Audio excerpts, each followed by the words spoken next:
புத்தாண்டு ராசி பலன்கள் 2025. இந்த 2025 4 கிரக பயிற்சிகள். கும்பராசியில் இருக்கக்கூடிய சனீஸ்வர பகவான் மீனராசிக்கு பயிற்சி ஆகிறார். மீனராசியில் இருக்கக்கூடிய ராகு பகவான் கும்பராசிக்கு பயிற்சி ஆகிறார். கன்னிராசியில் இருக்கக்கூடிய கேது பகவான் சிம்ம ராசிக்கு பயிற்சி ஆகிறார். ரிஷபராசியில் இருக்கக்கூடிய குரு பகவான் மிதுன ராசிக்கு பயிற்சி ஆகிறார். இந்த 4 கிரக பயிற்சிகள் அதுக்குண்டான பலன்கள் கோச்சார ரீதியாக இந்த சனீஸ்வர பகவான், குரு பகவான், ராகு, கேது இந்த 4 கிரகங்களும் கொடுக்கும். உங்கள் வயதுக்கு நடக்கக்கூடிய தசா புத்தி கோச்சார ரீதியாக 20% அப்படின்னா கூட தசா புத்தி பலன்கள் பொறுத்த வரைக்கும் 80%. உங்கள் சுய ஜாதகத்தில் குரு, ராகு, கேது, சனீஸ்வர பகவான் இந்த 4 கிரகங்கள், அதுவும் இல்லாமல் தசா நடத்தக்கூடிய மற்ற கிரகங்கள் எந்த கிரகமாக இருந்தாலும் சரி, அந்த தசா நடத்தக்கூடிய கிரகங்கள் பலன்கள் எப்படி இருக்கும் உங்கள் சுய ஜாதக வலுவை பொறுத்து இந்த 2025 நீங்கள் எந்த வயது காலகட்டத்தில் இருந்தாலும் சரி, உங்கள் வயதுக்கு என்ன தசை நடக்குதோ அந்த தசா புத்தி காலங்களில் கோச்சார ரீதியாக கிரகங்களின் மாற்றங்கள் என்ன மாதிரியான பலன்களை கொடுக்கும்.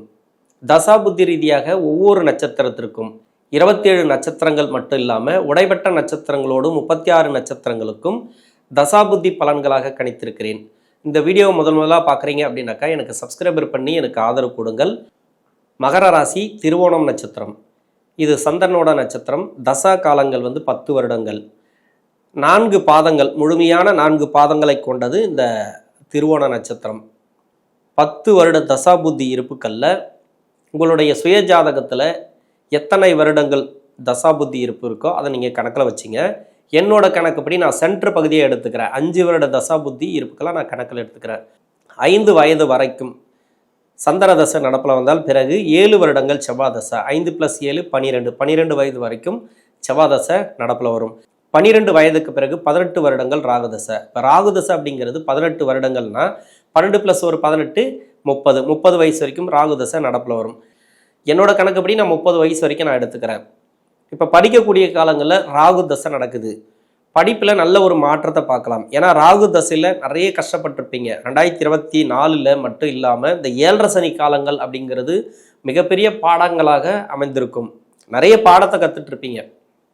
படிப்பு ரீதியாக நிறைய தடைகள், படிப்பில் மந்தத்தன்மை, படிப்பில் சரியான முன்னேற்றம் இல்லாமல் இந்த படிப்பு படிக்கலாமா அது படிக்கலாமா ஏதோ ஒரு குழப்பத்திலே போயிருக்கும். படிப்பில் தெளிவான எண்ணங்கள் இருக்காது. இந்த டைமில் நிறைய பிரச்சனைகள்லாம் ஒரு சில பேர் சந்திச்சிருக்கலாம். இந்த 7.5 சனியில் ராகு தசையில் இருக்கக்கூடிய நபர்கள், அதிலே திருவோண நட்சத்திரக்காரர்கள் 2025 அப்படிங்கிறது மிகப்பெரிய வளர்ச்சியை பார்க்கலாம். இந்த திருவோண நட்சத்திரக்காரர்கள் 4 கிரக பயிற்சிகள். சனீஸ்வர பகவான் ராசிக்கு 2ஆம் இடத்துலேருந்து 3ஆம் இடத்துக்கு பயிற்சி ஆகிறார். ராகு பகவான் 2ஆம் இடத்துக்கு, அதாவது வாக்குஸ்தானம் சொல்லக்கூடிய கும்பராசிக்கு பயிற்சி ஆகிறார். குரு பகவான் 5ஆம் இடத்துலேருந்து 6ஆம் இடத்துக்கு பயிற்சி ஆகிறார். அதே கேது பகவான் 9ஆம் இடத்துலேருந்து 8ஆம் இடத்துக்கு பயிற்சி ஆகிறார். மிகப்பெரிய வளர்ச்சி அப்படின்னு சொல்லலாம். 4 கிரகமும் உங்களுக்கு நல்ல ஒரு மாற்றங்களை ஏற்படுத்தும். தசாபுத்தி ரீதியாக எப்படி இருக்குது அப்படின்னாக்கா, உங்கள் சுய ஜாதகத்தில் சனியோட வீட்டில், சனியோட தொடர்பில், அது இல்லாமல் அவயோகம் செய்யக்கூடிய வீட்டில் இருந்து உங்கள் லக்கணத்துக்கு வேறு லக்கணமாக இருந்தாலும் சரி, இந்த லக்கணமாக இருந்தாலும் சரி, அவயோகம் செய்யக்கூடிய வீட்டில் இருந்து தசை நடத்துச்சுன்னா இதன் பிறகு கொஞ்சம் கவனமாக இருக்கணும். பெருசாக உங்களுக்கு கெடு பலன்கள் கிடையாது. இந்த திருவோண நட்சத்திரக்காரர்களுக்கு நல்ல ஒரு மாற்றம், படிப்பு ரீதியாக நல்ல ஒரு மாற்றம். மேல் படிப்பு படிக்கணும் அப்படின்னு நினச்சா கூட ராகு தசையில் இருக்கக்கூடிய நபர்கள் வெளிநாடு போய் படிக்கலாம். இப்போ 7.5 சனி விடுதலை ஆயிடுச்சு 2025. மார்ச் மாதம் 29ஆம் தேதி சனி பயிற்சி திருக்கணித முறைப்படி அப்படின்னாக்கா 3 மாதத்துக்கு முன்னாடியே அதனுடைய மாற்றம் உங்களுக்கு தெரிய ஆரம்பிக்கும். இப்போது ஜனவரி மாதத்துலேருந்தே நீங்கள் கணக்கில் எடுத்துக்கலாம். இப்போ சனி பயிற்சிங்கிறத அப்போ ஜனவரி மாதத்துலேருந்து 2025 உங்களுக்கு 7.5 சனி அப்படிங்கிறது முழுமையான விடுதலையை கொடுக்கும். ஜனவரி எப்போ ஆரம்பிக்குதோ அப்போத்துலேருந்தே உங்களுக்கு நல்ல ஒரு வளர்ச்சி அப்படின்னு சொல்லலாம். வேலை வாய்ப்பு ரீதியாக நிறைய தடைகளை கொடுத்துருக்கு. சரியான வேலை வாய்ப்பு அமையல, தொழில் அமையல, தொழிலில் பிரச்சனை, வேலையில் பிரச்சனை, வேலை செய்யக்கூடிய இடங்களில் நிறைய நெருக்கடி, வேலை அழுத்தங்கள், வேலை செய்யக்கூடிய இடங்களில் நிறைய சுற்றி இருக்கிறவங்க நிறைய பிரச்சனைகள், சரியான வேலை அமையல அப்படின்னாக்கா இந்த 2025 உங்களுக்கு வேலை வாய்ப்பு அமையும். ராகு தசை அப்படிங்கிறது உங்களுக்கு பெருசாக கெடு பலன்களை பண்ணாது. இந்த கெடுபலன்கள் அதிகமாக நடந்திருந்தால் கூட அந்த கெடுபலன்கள் கொஞ்சம் கம்மியாகவும், வேலை பளு கம்மியாகவும், வேலை ரீதியாக மாற்றங்களை எதிர்பார்க்கலாம். புதிய வேலை வாய்ப்புகளை நீங்கள் உங்களுக்கு உருவாக்கிப்பீங்க.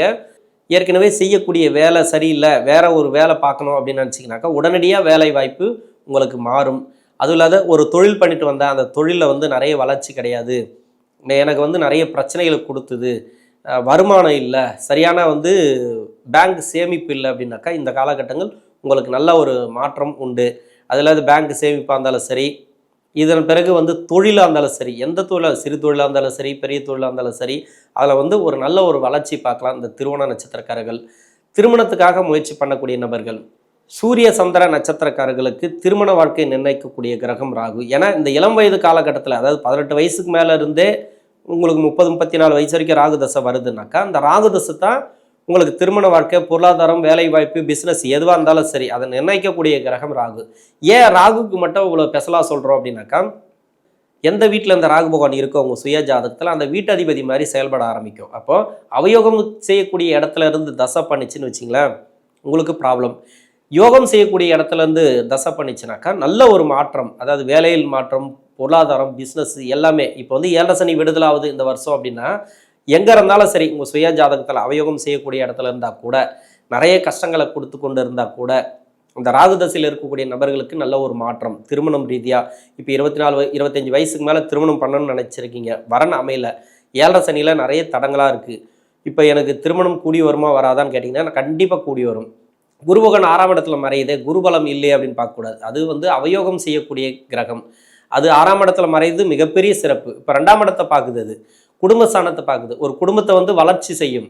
இப்போ வந்து குடும்பத்தில் வந்து ஒருத்தர் சேர்க்கறதுக்கு உண்டான வாய்ப்பு, குழந்தை பாக்கியம் இல்லாத தம்பதியர்களுக்கு குழந்தை பாக்கியம், இது வரைக்கும் குழந்தை பாக்கியம் இல்லை அப்படின்னாக்கா அந்த குழந்தை பாக்கியத்தை கொடுக்கும். பசங்க மூலிமா அதை ப்ராப்ளம் எல்லாம் சால்வ் ஆகும். பசங்க மூலிமா நிறைய செலவுகள், அந்த செலவுகளை வந்து இப்போ கம்மி பண்ணும். என்னதான் இருந்தாலும் விரயம் அப்படிங்கிறதுனால 12ஆம் இடத்தை வந்து குரு பார்வை இருக்குது. 6ஆம் இடத்துல குரு பகவான் இருந்தாலும் 12ஆம் இடத்தை வந்து குரு பார்க்கறது சுப விரயங்களை அதிகமாக கொடுக்கும். வீடு சார்ந்து வீடு கட்டக்கூடிய அமைப்பு, ஒரு ப்ராப்பர்ட்டி சேர்க்கை, ஏதோ ஒரு லேண்டு விஷயமா உங்களுக்கு நல்ல ஒரு மாற்றத்தை ஏற்படுத்துவார் இந்த குரு பகவான். சனீஸ்வர பகவானுடைய மாற்றம் சொல்லவே தேவையில்லை. சனி விடுதலை அப்படின்னாவே உங்களுக்கு மிகப்பெரிய வெற்றி அப்படின்னு சொல்லலாம். இப்போ திருமணமாகி கணவன் மனைவிக்குள்ளே கருத்து வேறுபாடு, பிரிஞ்சிருக்கிறோம், சேர்ந்து வாழுவோமா அப்படின்னா கண்டிப்பாக சேர்ந்து வாழக்கூடிய அமைப்பு கொடுக்கும். இது வரைக்கும் 7 சனி தான் உங்களுக்கு தடையாக இருந்திருக்கும். இது வந்து நல்ல ஒரு மாற்றத்தை பார்க்கலாம் இந்த 2025. திருமணமாகியே நிறைய ப்ராப்ளத்தில் இருக்குங்க, நான் சேர்ந்து வாழுவோமா, நாங்கள் 2 பேர் நான் சேர்ந்து வாழணும்னு ஆசைப்பட்றேன் அப்படின்னு நினச்சிங்கனாக்கா, உங்கள் சுய ஜாதகத்தில் 2-7 பாதிப்புகள் இல்லாமல் இருந்தால் சேர்ந்து வாழக்கூடிய அமைப்பும், 2ஆம் இடமும் 7ஆம் இடமும் பாதிக்கப்பட்டு இருந்தால் டைவர்ஸ் ஆகி மறுமணத்தை ஏற்படுத்தக்கூடிய வாய்ப்பு இந்த காலகட்டங்களில் கிடைக்கும். ஏன்னா ராகு பகவான் வந்து உங்கள் சுய ஜாதகத்தில் எங்கே இருக்கோ அது சார்ந்து பலன்கள், அதாவது அந்த வலுவை பொறுத்து பலன்கள் மாறுபடும். ரொம்ப கஷ்டத்தை கொடுக்குது அப்படின்னாக்கா உங்கள் சுய ஜாதகத்தை செக் பண்ணுறது இந்த காலகட்டங்களில் நல்லது. 30 வயசுக்கு மேலே 46 வயசு வரைக்கும் குரு தசை நடக்கக்கூடிய நபர்கள், இது அவயோக தசை. கோச்சார ரீதியாக 6ஆம் இடத்துல மறையிறது மிகப்பெரிய சிறப்பு அப்படின்னு சொல்லலாம். 2025 4 கிரக பயிற்சிகளில் 2 கிரக பயிற்சிகள் உங்களுக்கு நல்ல ஒரு மாற்றங்களை ஏற்படுத்தும். மீதி 2 கிரகங்கள், அதாவது ராகு கேது மட்டுமே கொஞ்சம் ப்ராப்ளத்தை கொடுக்கும். இப்போ சனி பகவானுடைய பயிற்சி அப்படிங்கிறது உங்களுக்கு 7 சனி விடுதலை, நிம்மதியான வாழ்க்கை அமையும். சனி பகவானால் ஏற்படக்கூடிய தொல்லைகள், ஏன்னா ராசியாதிபதி தான், 2ஆம் அதிபதி தான், நிறைய ப்ராப்ளத்தை கொடுத்துருப்பார். திருமணம் ரீதியாக, குடும்ப ரீதியாக, பொருளாதார ரீதியாக, வேலை வாய்ப்பு ரீதியாக. அந்த குரு தசையில் இருக்கக்கூடிய நபர்கள், குரு அப்படிங்கிறது சனி பகவானுக்கு நட்பு கிரகம் தான். இருந்தாலும் உங்களுக்கு தசை அப்படிங்கிறது சரியில்லைன்ற பட்சத்தில் 7 சனியில் விடாத உங்களுக்கு கஷ்டங்களை கொடுத்துருக்கும். அது எல்லாமே மாறப்போகுது. இப்போ சனி விடுதலை ஆகும்போது இப்போ குரு தசையோட பலன்கள் கிடைக்கும். சுய ஜாதகத்தில் எப்படி இருந்தாலும் சரி, இப்போ வந்து பலன்கள் உங்களுக்கு மாறுபட்டு நடக்கும். இடமாற்றங்கள், இப்போ வேலை வாய்ப்பு மாற்றங்கள், தொழில் மாற்றங்கள், கண்டிப்பாக ஒரு தொழில் மாற்றி செய்வீங்க, ஒரு இடத்த மாற்றுவீங்க, ஒரு வேலையை மாற்றுவீங்க. இது எல்லாமே இந்த நேரங்களில் நடக்கும். பொருளாதார வளர்ச்சி கொடுக்கும், குடும்ப வளர்ச்சி நல்லபடியாக இருக்கும். சனி பகவானும் குரு பகவானும் நல்ல ஒரு பலன்களை கொடுக்கும். ஆனால் ராகு கேதுக்கள் வந்து கெடுபலன்களை அதிகமாக கொடுக்கும். 3ஆம் இடத்துல இருக்கக்கூடிய ராகு பகவான், அதாவது மீனராசியில் இருக்கக்கூடிய ராகு பகவான் கும்பராசிக்கு பயிற்சியான பிறகு வாக்குஸ்தானம், குடும்பத்தை சொல்லக்கூடிய இடம், வாக்குஸ்தானம் அப்படின்னு சொல்லக்கூடிய இடம், அந்த இடத்துக்கு ராகு பகவான் வரும்போது கெடுபலன்களை கொடுக்குமானா கண்டிப்பாக கெடுபலன்களை கொடுக்கும். ஆனால் குருவுடைய பார்வை வந்த பிறகு சிறப்பு அப்படின்னு சொல்லலாம். ஏற்கனவே உங்களுக்கு குரு பயிற்சியான பிறகு தான் ராகு கேது பயிற்சி. அப்போது குருவுடைய பார்வை இருக்கிறதுனால இப்போ ராகு பகவான் வந்தாலும் பெருசாக தீமைகளை செய்யாது. இருந்தாலும் கடன் வாங்குறதுல கொஞ்சம் கவனமாக இருக்கணும், கடன் கொடுக்கறதுல கொஞ்சம் கவனமாக இருக்கணும். இது வந்து ராகுவுடைய பலன்கள், 2ஆம் இடத்துல இருக்கக்கூடிய ராகுவுடைய பலன்கள் பொருளாதாரத்தை கொஞ்சம் காலி பண்ணி விட்டுரும். அதனால் குரு தசையில் இருக்கக்கூடிய நபர்கள் கொஞ்சம் கவனமாக இருக்கணும். கேது பகவானை பொறுத்த வரைக்கும் 8ஆம் இடத்துல இருக்குது அப்படின்னாக்கா, 8 அப்படிங்கிறது வந்து உடலை சொல்லக்கூடிய இடம். மெயினாக வந்து பார்த்தீங்கன்னாக்கா வயிறு சம்மந்தப்பட்ட பிரச்சனை, உணவு செரிமானம் செய்யக்கூடிய இடத்துல பிரச்சனை, இது மாதிரியான பிரச்சனைகளை கொடுக்கும். சரியாக வந்து ஜீரணமாகாமல் இல்லை சாப்பாடு வந்து ஃபுட் பாய்சன் ஆகிடும், சாப்பிட்ட சாப்பாடு. இது மாதிரியான அமைப்புகளை கொடுக்கும். நிறைய வந்து உடல்நிலை ரீதியாக கொஞ்சம் ப்ராப்ளத்தை கொடுக்கும். இதுக்கு ஒரே நிவர்த்தி அப்படின்னாக்கா உடல்நிலையை நல்லபடியாக பார்த்துக்கிறது நல்லது. உணவு பழக்க வழக்கங்களை கொஞ்சம் கவனமாக இருங்க. அதிகப்படியான மது எடுத்துக்கிறதோ இல்லை வந்து நான்வெஜ் எடுத்துக்கிறதோ இந்த காலகட்டங்களில் தவிர்ப்பது நல்லது. அதாவது கேது பகவான் 8ஆம் இடத்துல இருக்கிற வரைக்கும் ரொம்ப ரொம்ப கவனமாக இருக்கணும். ஏன்னா 7 சனி விடுதலையாகி எனக்கு இந்த பிரச்சனை கொடுத்துச்சு அப்படின்னு நீங்கள் சொல்லக்கூடாது இல்லையா? அதனால உணவு பழக்க வழக்கங்கள் ரொம்ப ரொம்ப முக்கியம். 6ஆம் இடத்துக்கு குரு பகவான் இருக்கிறது. அவயோக கிரகங்கள் 6ஆம் இடத்துல மறையிறது சிறப்பு. புதிய கடன் வாங்கி பழைய கடன்களை அடைப்பீங்க. அதாவது பழைய கடன் இருக்காது, உங்களுக்கு எந்த கடனாக இருந்தாலும் இருக்காது. புதுசாக ஒரு கடனை வாங்குவீங்க. வீடு கட்டக்கூடிய அமைப்பை ஒரு சில பேர் கொடுக்கும். உடல்நிலை ரீதியாக இருந்து வந்த தொந்தரவுகள் கொஞ்சம் விலகும். மருத்துவ செலவுகள் கொஞ்சம் குறையும். இதுக்கு முன்னாடியெல்லாம் பணம் தங்கியிருக்காது, நிறைய செலவினங்களை கொடுத்துருக்கும். இப்போ வந்து சுப செலவுகள் கொடுக்கும். வீட்டில் வந்து சுப விசேஷங்கள் நடக்கும்.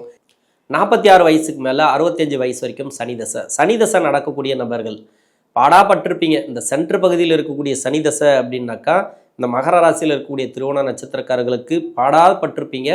நிறைய கஷ்டங்களை அனுபவிச்சிருப்பீங்க. இது வரைக்கும் தொழிலில் வந்து நிறைய பாதிக்கப்பட்ட நபர்களுக்கு தொழில் வளர்ச்சி கொடுக்கும். வேலை வாய்ப்பில் வந்து நல்ல ஒரு மாற்றம் உண்டு. சனி தசையிலே 7 சனி 7 வருடங்கள் சும்மா கொஞ்சமாக நஞ்சமான பிரச்சனைகள் இருந்திருக்காது. எதை தொட்டாலும் பிரச்சனை, எதை பேசினாலும் பிரச்சனை. உங்களுக்கு வந்து நிறைய நெருக்கடிகளை கொடுத்துச்சு இல்லையா? அதெல்லாம் இருக்காது. நல்ல ஒரு வாக்கு பலிதம் இருக்கும். இந்த நேரங்களில் நீங்கள் சொல்ல காப்பாற்றக்கூடிய அமைப்பில் வருவீங்க. இருந்தாலும் கடன் வாங்கக்கூடிய அமைப்பு வேண்டாம். இந்த நேரங்களில் புதுசாக கடன் வாங்குறது, ஒருத்தரை நம்பி கடன் கொடுக்கறது வேண்டாம். சனி தசைனாவே பொதுவாகவே கொடுத்த பணம் வராது, வாங்கின பணத்தை கொடுக்க முடியாது. இது மாதிரியான கஷ்டங்களை கொடுக்கும். நீங்கள் தேடி போய் கொடுக்குற ஆள் பார்த்தீங்கன்னாக்கா கஷ்டப்படுற ஆளுங்கிட்ட தான் கொடுப்பீங்க. அதுலேயே அவங்களுக்கு நேரம் சரியில்லாத ஆளுங்கிட்ட தான் பணத்தை கொடுப்பீங்க. அவங்க எடுத்துகிட்டு ஓடி போயிடுவாங்க, இல்லைனா வந்து கொடுக்க முடியாத சூழ்நிலைக்கு ஆளாயிடுவாங்க. இதனால் விரோதங்கள் நிறைய வரும். அதனால் இந்த 2025 பொறுத்த வரைக்கும் பணம் கொடுக்கல் வாங்கல கொஞ்சம் கவனமாக இருந்துருங்க இந்த சனி தசையில் இருக்கக்கூடிய நபர்கள். மற்றபடி தொழில் நல்லா இருக்கும். இது வரைக்கும் தொழில் நல்லா இல்லை அப்படின்னாக்கா தொழில் நல்லா இருக்கும், வேலை வாய்ப்பு நல்லா இருக்கும். உங்களுக்கு நல்ல ஒரு பேங்க் சேமிப்பெல்லாம் இந்த நேரங்களில் நல்லாயிருக்கும். அபரிவிதமான வளர்ச்சி கொடுக்கும். சனி தசைங்கிறதுனா உங்கள் ராசியாதிபதி, ராசிக்கு 2 குடையவன், குடும்பஸ்தானாதிபதி. இவர் வந்து குடும்ப வளர்ச்சியை கொடுப்பார். பசங்களுக்கு தேவையான ஒரு சேர்க்கை இருக்கும், இந்த ப்ராப்பர்ட்டி சேர்க்கை, இதெல்லாமே இந்த காலகட்டங்களில் உண்டு. வாரிசுகளால் நிறைய பிரச்சனைகள் வந்தது இது வரைக்கும், சொத்து பத்து பிரச்சனைகள் இல்லை குடும்ப ரீதியாக நிறைய பிரச்சனைகள் அப்படின்னாக்கா நிறைய கஷ்டங்களை அனுபவிச்சிருப்பீங்களா? அதெல்லாம் இருக்காது. ஏன்னா ஒரு வீட்டில் வந்து இப்போ கும்பராசியில் ஒருத்தர் இருப்பாங்க, ஒருத்தர் வந்து தனுசு ராசியில் இருப்பாங்க. இப்போ இது மாதிரியான 7 சனி நடக்கக்கூடிய நபர்கள் 2-3 பேர் இருந்தாலும் சரி, ஒருத்தர் எக்ஸ்ட்ரா இருந்தால் கூட நிறைய கஷ்டங்கள் அனுபவிச்சிருப்பீங்க இல்லையா? இப்போ அந்த கஷ்டங்கள் இருக்காது. இப்போ வாரிசுகள் வந்து சொல் பேச்சு கேட்கக்கூடிய அமைப்பில் வந்துடுவாங்க. எல்லாமே ஒன்றோட ஒன்று எல்லாமே கலந்து பேசி ஆலோசனை பண்ணி ஒரு நல்ல விஷயத்தை நடத்துக்கான வாய்ப்புகள் அதிகமாக இருக்குது. 65 வயசுக்கு மேலே 82 வயசு வரைக்கும் புதன் தசை அப்படிங்கிறது 6ஆம் அதிபதி தசை, பாக்கியஸ்தானாதிபதி தசை.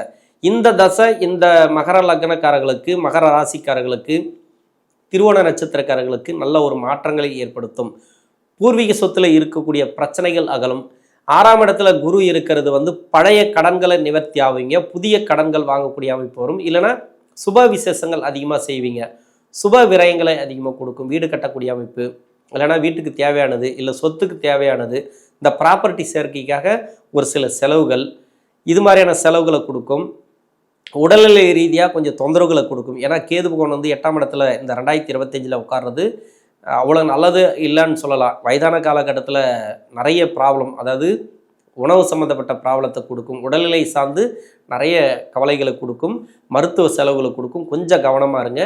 6ஆம் இடத்துல வந்து குரு பகவான் இருந்தாலே உங்களுக்கு மருத்துவம் சார்ந்து நல்லது நடக்கும். ஆனால் கேது பகவான் 8ஆம் இடத்துல இருக்கிறது அந்த அளவுக்கு நல்லதில்லை. ரெண்டுமே ஈக்குவலாக இருக்குது. அதனால் உணவு பழக்க வழக்கங்களை கொஞ்சம் கவனமாக இருந்துட்டிங்கனாக்கா இந்த மகர ராசியில் இருக்கக்கூடிய திருவோண நட்சத்திரக்காரர்களுக்கு நல்ல ஒரு வாய்ப்புகள், நல்ல ஒரு வெற்றி வாய்ப்புகள், பொருளாதாரத்தில் வளர்ச்சி, நல்ல ஒரு நிம்மதியான வாழ்க்கை அமையும். நன்றி.